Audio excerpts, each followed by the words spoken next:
Hello viewers, আজকে আমি দেখাবো বিধানসভা ভোট 2026 এর জন্য সবথেকে গুরুত্বপূর্ণ একটি ফর্ম, প্রিজাইডিং অফিসার্স ডায়েরি।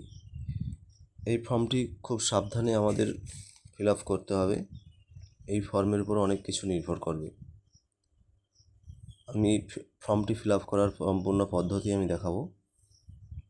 দেখুন, প্রথমেই আছে name of the constituency in block letter, অর্থাৎ বড় হাতে আমার বিধানসভার নাম লিখব। আমি লিখে দিলাম 236 মেদিনীপুর। তারপর ডেট অফ পোল, যেই ডেটে ভোট হবে সেই ডেট দেব। নাম্বারের নেম অফ পোলিং স্টেশন, বুথের নম্বর এবং নাম লিখব।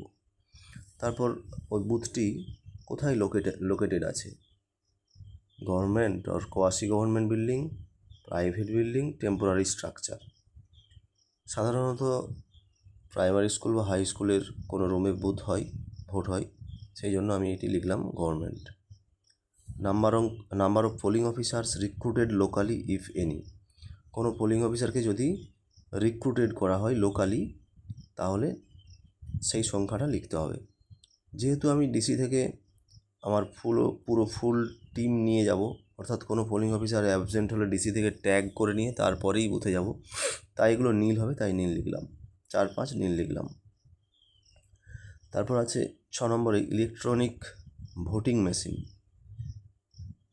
একে number of control unit used, কতগুলো কন্ট্রোল ইউনিট ইউজ করা হয়েছে, একটা। তার সিরিয়াল নাম্বার, কন্ট্রোল ইউনিটের অ্যাড্রেস ট্যাগের উপর নাম্বার থাকে, সেই সিরিয়াল নাম্বার লিখে দিলাম। নাম্বার অফ ব্যালটিং ইউনিট ইউজড, তারপর কতগুলো একই রকমভাবে কতগুলো ব্যালট ইউনিট, আমি সেটা লিখলাম একটা, তার নাম্বারও লিখলাম। Number of paper seal used, কতগুলো পেপার সিল ইউজ করা হয়েছে একই রকম, তারও নাম্বার লিখলাম, সংখ্যা লিখলাম এবং সিরিয়াল নাম্বার লিখলাম। Number of special tag supplied, কতগুলো স্পেশাল ট্যাগ দেওয়া হয় ওই কন্ট্রোল ইউনিটটাকে সিল করার জন্য। আমার ক্ষেত্রে দেওয়া হয়েছিল 2টো, তাই আমি 2টো লিখলাম, তার সিরিয়াল নাম্বার কত থেকে কত লিখলাম। এবার কতগুলো ইউজ করেছি 3 নম্বরে দেখুন, number of special tags used, আমি একটা ইউজ করেছি, তার সিরিয়াল নাম্বার দিলাম। 5 নম্বরে আছে serial number of special tags returned as unused, কতগুলো অব্যবহৃত অবস্থায় ফেরত দেওয়া হয়েছে। তাহলে যেহেতু 2টো দিয়েছিল আমাকে, সেই জন্য একটার সিরিয়াল নাম্বার লিখলাম, আর পরে সিরিয়াল নাম্বারটা আমি রিটার্ন করেছি। তারপর দেখুন applicable in the polling station where VVPAT system used, এখন সব জায়গাতেই ভিভিপ্যাট ইউজ হবে। একই রকমভাবে কতগুলো ভিভিপ্যাট ব্যবহার হয়েছে, একটা হলে একটা লিখলাম, আমার ক্ষেত্রে একটা, তাই আমি একটা লিখলাম, তার সিরিয়াল নাম্বার লিখলাম। Number of candidates who had appointed polling agents, কতজন ক্যান্ডিডেট পোলিং এজেন্ট নিয়োগ করেছে, আমি দেখালাম 4জন নিয়োগ করেছে। Number of polling agent present in the commencement of poll, অর্থাৎ ভোট শুরুর সময় কতজন পোলিং এজেন্ট প্রেজেন্ট ছিলেন, সেটা লিখলাম, 3জন। Number of polling agents who arrive late, অর্থাৎ কতজন লেটে পৌঁছেছে, 1জন লিখলাম। Number of polling agent present at the close of poll, কতজন পোলিং এজেন্ট ভোট শেষের সময় ছিল, সেটা সংখ্যা আমি লিখলাম 2। এরপর আছে total number of voter assign to the polling station, এখানে কিন্তু যতজন ভোটার অ্যাসাইন থাকবে, অর্থাৎ মার্ক কপি অফ ইলেকটোরালে যতজন ভোটার থাকবে, তার সাথে ওই বিধানসভারই যে কোনো ভোটকর্মী ইডিসি সার্টিফিকেট নিয়ে ভোট দিতে পারেন, সেই সংখ্যাটাও লিখে দিতে হবে। তাহলে আমি দেখিয়ে দিলাম যে 662 প্লাস 4জন ইডিসি দিয়েছে, অর্থাৎ 666 জন। Number of electors allowed to vote recording to the mark copy of the electoral roll, অর্থাৎ মার্ক কপি অনুযায়ী কতজন ভোটার ভোট দিয়েছেন, আমি দেখালাম 630 জন দিয়েছে। এবার total number of elector as entered in the register of voters, অর্থাৎ 17-এ যেটা সেকেন্ড পোলিং অফিসারের কাছে থাকবে, সেই রেজিস্টার অনুযায়ী কতজন ভোটার ভোট দিয়েছেন, তাহলে সেই সংখ্যাটা লিখলাম 630।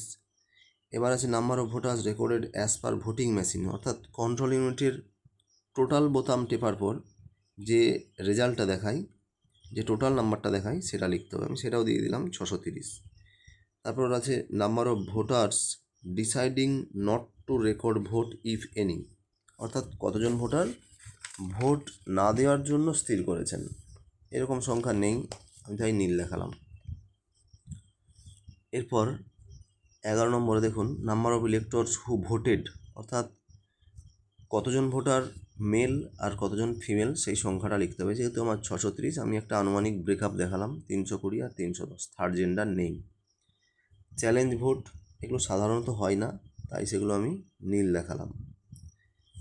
এবার number of person who have voted on production of election duty certificate, কতজন ব্যক্তি ইলেকশন ডিউটি সার্টিফিকেট নিয়ে ভোট দিয়েছেন। আমি সেই সংখ্যাটা দেখুন আগেই দেখিয়েছি 4 জন, আমি এখানেও দেখালাম 4 জন ভোটার ভোট দিয়েছেন ইলেকশন ডিউটি সার্টিফিকেট নিয়ে। নাম্বার অফ ওভারসিজ ইলেক্টরস, অর্থাৎ বিদেশের কোনো ভারতীয় অথচ বিদেশে বসবাস করেন এরকম কোনো ভোটার যদি আসেন সেই সংখ্যাটা লিখতে হবে। আমি সেই সংখ্যাটা নীল লিখে দিলাম। তারপর আছে number of electors from whom declaration as to their age obtained, অর্থাৎ বয়স সংক্রান্ত কোনো ডিক্লারেশন কতজন ইলেক্টর দিয়েছেন, এটা আমি নীল লিখে দিলাম। এগুলো সাধারণত হয় না, আর হলে সেটা লিখতে হবে নাম্বারটা। whether it was necessary to adjourn the poll and if so reasons for such adjournment, অর্থাৎ ভোট নির্বিঘ্নে হয়েছে কিনা, অর্থাৎ ভোট চলাকালীন কোনো সমস্যা হয়েছে কিনা সেটা লিখতে হবে, আর এবং তার কারণ লিখতে হবে।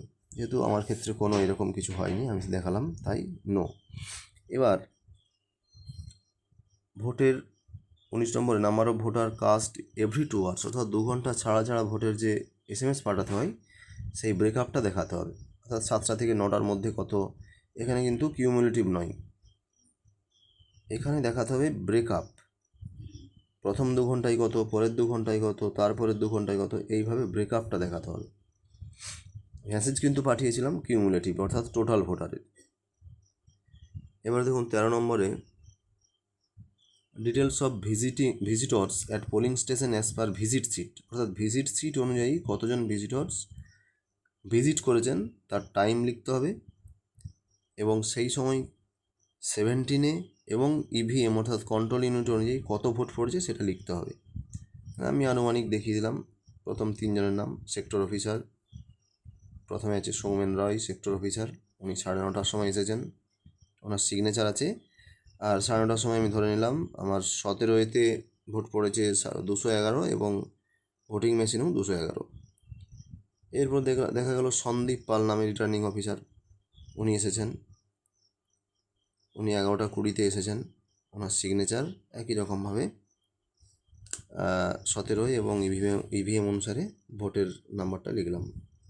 একই রকমভাবে 3:50-এর সময় সৌমেন রায় এসেছেন, উনি সিগনেচার করেছেন এবং ওই সময় একই রকমভাবে 17-এ এবং ভোটিং মেশিন অনুযায়ী ভোটের নাম্বারটা লিখলাম। এবার 20 নম্বরে number of slip issued at the closing hour of the poll to electors standing in the queue, অর্থাৎ ভোট শেষের সময় লাইনে যতজন থাকবে এইরকম কতজনকে আমি কিউ স্লিপ দিয়েছি। দেখালাম আমার সঠিক টাইমে যেহেতু ভোট হয়েছে তাই আমি নীল লিখে দিলাম। Time at which poll finally closed, কোন টাইমে পোলটা ক্লোজড হয়েছে 6টায় লিখলাম। এবার ইলেকটোরাল অফেন্সেস উইথ ডিটেলস, যদি কোনো অফেন্সেস মানে যদি কোনো সমস্যা হয় বা কোনো অপরাধ হয় ভোট চলাকালীন সেইগুলো লিখতে হবে। দেখুন সেরকম কিছু হয়নি তাই নীল লিখলাম। ক্যানভাসিং যদি হয় 100 মিটারের মধ্যে সেরকম লিখতে হবে। এগুলো সাধারণত নীল হয়, এগুলো সব নীলই লিখলাম। দাঙ্গা হয়েছে কি না, ভায়োলেন্স হয়েছে কি না, প্রাকৃতিক কোনো দুর্যোগ হয়েছে কি না, বুথ ক্যাপচার হয়েছে কি না, ভোটিং মেশিন ফেল করেছে কি না, এছাড়া অন্য কস্ট যদি থাকে সেটা লিখতে হবে এবং তার কারণ লিখতে হবে। আচ্ছা দেখুন এগুলো সবই 23 পর্যন্ত, এগুলো সবই 23 নয় 26 পর্যন্ত সবই নো নীল এইভাবেই হবে, কারণ এগুলো সাধারণত হয় না। ল অ্যান্ড অর্ডারের কোনো সমস্যা হয়েছে কি না, report of mistakes irregulation committed if any, এগুলো সাধারণত হয় না, এগুলো নই হবে। এবার 27 নম্বরে দেখুন whether the declaration have been made before the commencement of the poll if necessary during the course, অর্থাৎ ভোট শুরুর সময় এবং ভোট শেষের সময় ডিক্লারেশন শুনিয়েছি কি না, জানানো হয়েছে, এজেন্টদের জানানো হয়েছে কি না, এবং এজেন্টদের কাছ থেকে সিগনেচার নেওয়া হয়েছে কি না, এটা লিখতে হবে। এটা কিন্তু ইয়েস হবে, এটা মোটেই নো করা যাবে না, এটা নো করলেই সমস্যা। এবার সবার শেষে প্রিজাইডিং অফিসার সই করে দিলেন। হ্যাঁ, বাঁদিকে প্লেস এবং ডেট দিলেন। এর আগে অর্থাৎ প্রিজাইডিং অফিসার্স ডায়েরির প্রথম পেজে signature of the first polling officer, বাঁদিকে প্রথম পোলিং অফিসারের সিগনেচার হবে এবং ডান দিকে ভোটার রেজিস্টার যার কাছে থাকবে অর্থাৎ সেকেন্ড পোলিং অফিসারের সিগনেচার হবে। Thank you.